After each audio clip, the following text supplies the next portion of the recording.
Today I'm going to tell you about the 3 biggest mistakes that ruin metallic epoxy floors, and I'm going to show you how we try to avoid them. This video is sponsored by FloorWiz. We're doing a gym floor at this new house. This house is located in Smith Mountain Lake, Virginia. You may have heard of it because they filmed What About Bob here. But today we're filming a 3-color blue metallic epoxy project. I wasn't on the job for the first couple of days, so I got Corey to film as much as he could. I always tell him to think like he's Steven Spielberg. Yeah, let's do it. I really just need you grabbing it and then pulling back. Okay. It's to see the whole thing. Okay, let's do it. But I think the guys did a good job of capturing everything that went on.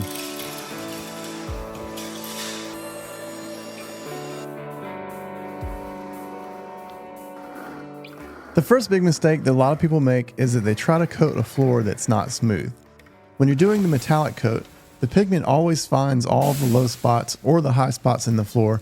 So if you don't patch the floor and get it smooth, then you'll be able to see the shape of the lines in the floor, or you'll be able to see the shape of divots that are in the floor. And that's really not a good look. So we ground and patch the concrete, and then we come back the next day to grind all of our patches smooth. And this was also the perfect time for Eli to see what the selfie button does on our new camera. And you can see that we overfilled the lines and any patches with the urethane cement so that we could grind it all flush to the floor once all of that cured. And then once the floor is clean, we're ready to put down the vapor barrier primer. And another common mistake that people make is that they don't get their primer perfectly smooth and glassy before they move on to their metallic coat. I like to put metallic powder in the vapor barrier instead of using a solid pigment. That way, if we miss a small spot on the metallic coat, the primer showing through will have metallic color in it, and hopefully it won't be super obvious. The thing to remember about metallic floors is that they are nearly impossible to patch, so we keep that in mind for every single step of this project. So the goal of this primer is to have a perfectly glassy floor that has a metallic color so you can't see any of the patching or see any of the texture of the concrete underneath it. So if this cures out and it has imperfections in it, we need to fix the imperfections and make sure that the floor is glassy smooth before we do our metallic coat. And just so you know, here's an example of what it looks like when you put metallic over a patch. And here's an example of not getting your prep perfect before you put your primer down. Today we're doing a 3-color metallic project. We're doing blue, gray, and white. And let me show it to you real quick before we get started. Yesterday, Troy and Corey came down and put the primer on. And you can see this is just perfect. You can't see any imperfections. The floor is perfectly smooth. This next step is the most expensive part of the project. That's why people call it the money coat, but this one is perfect and it's ready for the 3-color metallic floor. Okay, so I'm not a huge fan of doing any of these multicolor metallic epoxy projects without first making samples for the customer. In the past, when someone picked an odd color, we'd go through a bunch of samples trying to find the right combination of colors. It was a huge pain. And since this customer wants a blue floor, which is a little unusual, I sent them to the FloorWiz Visualizer, and they were able to upload an image of their basement. They chose a few colors, blue, gray, and light silver in this case, and they adjusted the look of it until it was exactly what they wanted. Then they sent me the image that they created, and we did our best to recreate that as a physical sample. The great thing about the FloorWiz Visualizer is that my customers were able to get their ideas into an image so that we knew what they were going for. When they told me they wanted a blue floor, I assumed that they meant it should be mostly blue, and I probably would have made a bunch of samples that were primarily blue. But it turns out they only ended up using about 30% of the blue color, and the rest of it was gray and white. And once we made the sample, they loved it. So if you're a concrete coatings company and you want more info about the FloorWiz Visualizer, I'll leave a link in the description down below. Who says epoxy's not flexible? Seriously though, this is an epoxy sample. My nephew likes to do stuff like this, and it's totally flexible. And this has been there for like a year. Oh, that was dangerous.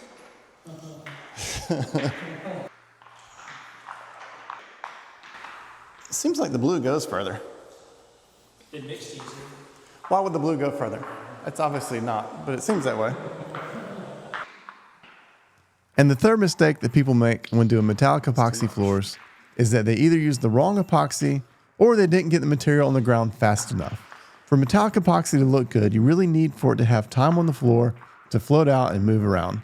If the material is setting up while you're putting it on the floor, it's going to look really man-made, and that is not a good look. I looked really hard to find a floor to give you an example of what I'm talking about, and all I could find was the floor that we did in 2017. The homeowner did this metallic epoxy himself, and it had roller marks all over the place. I didn't have any pictures from before we started, but if you look on the right side of the screen, you can see there's a bunch of roller marks, and it was like that over the whole floor. Our GoPro's broken, so we're switching it. The reason I'm recording this is because I'm making a course, and one of the big things in the course is like, you have to film everything. This is super annoying to do in the middle of a stressful job, but good to go. Talking about my courses there at Decorative Concrete School, we teach you how to do these processes that you see on this channel. We also teach you how we market our jobs and how we get some of our jobs. So if you want to check that out, it'll be the first link in the description down below. This is so much where I'm not gonna find myself just staring.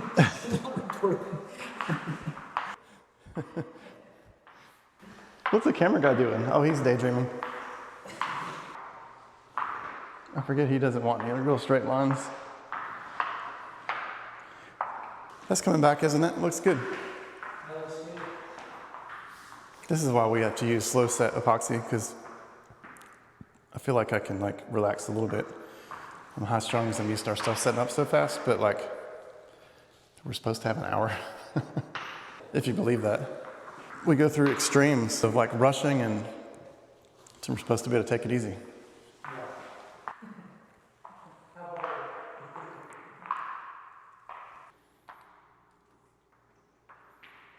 The squeegee master, as coined by the Concrete Coatings Pro magazine.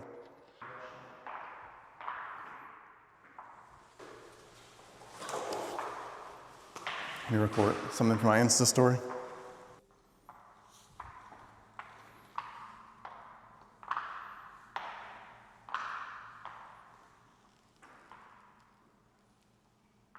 Here's a vaccine.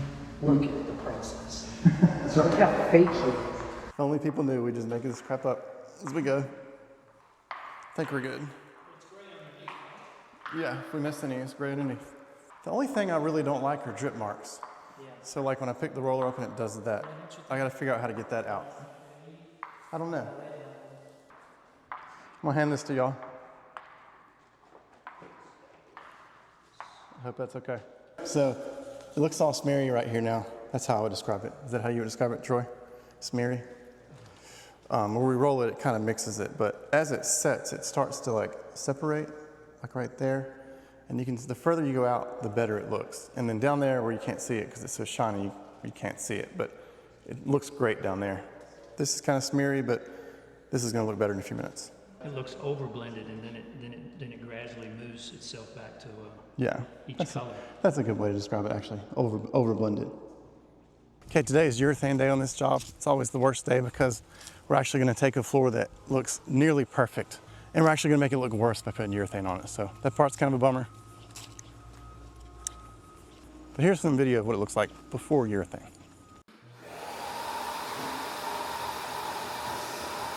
And I know I only said I was going to give you 3 mistakes that people make, but here's number 4. And this one doesn't have anything to do with how you install the job. It's just something that happens on nearly every epoxy job that you do. This is a new construction project. There's people working everywhere. We cannot control the environment. So it's nearly impossible to get a perfectly glassy floor. If you get down close and you catch the light right, you still see there's like stuff on the floor every once in a while. There's some stuff like through the middle of the screen there.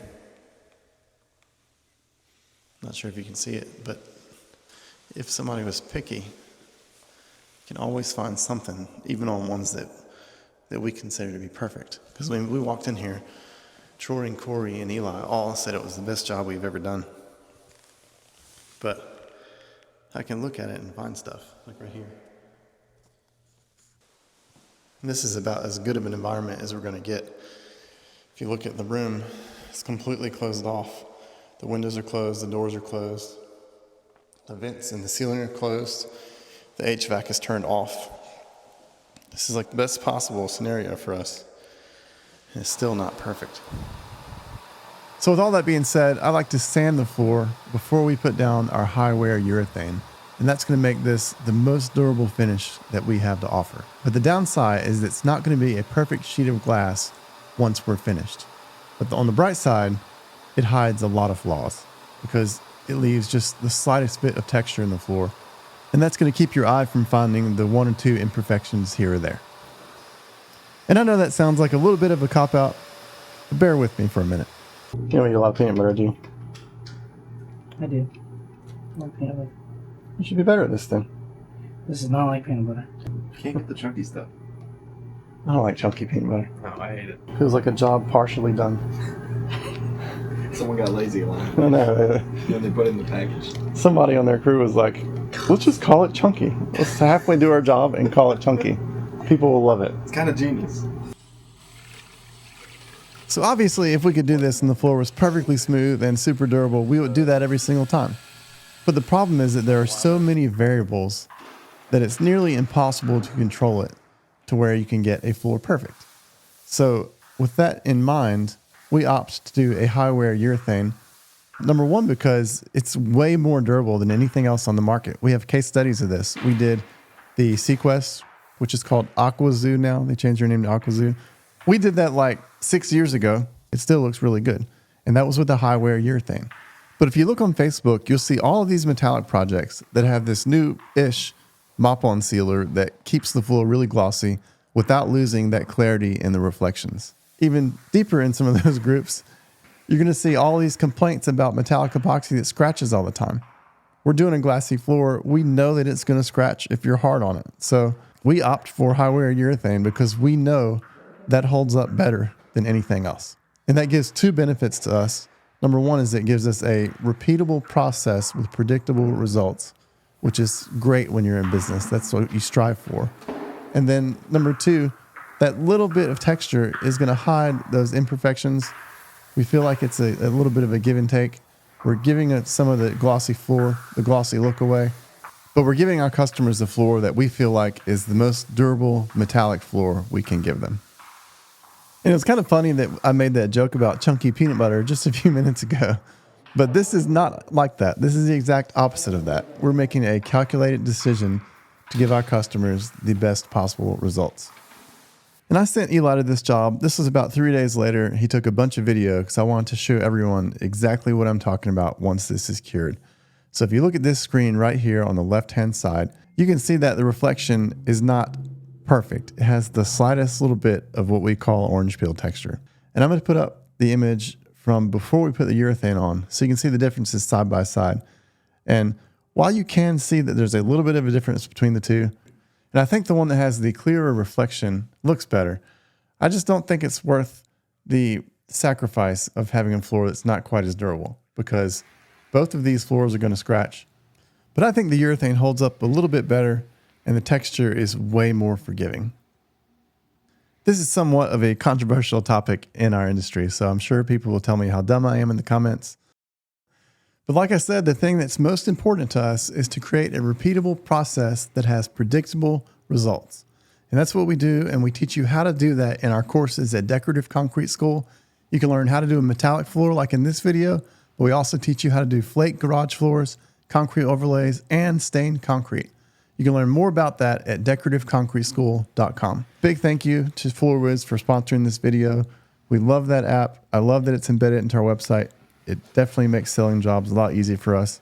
So if you want more info on them, there'll be a link in the description down below. And one last thing, I think it's hysterical. I made Eli a video explaining to him how I wanted him to film the end of this video. It makes me laugh that he played the video and listened to it while he was filming. Great job, Eli. Thanks. I'll see you next time. And the thing I'm really looking for is the texture of the urethane. That urethane that we put on there should have a little bit of like a orange peely type texture. It's not going to be so glassy. So try to get some shots to show that where you can see a little bit of that texture. And then just a bunch of good shots of the whole room.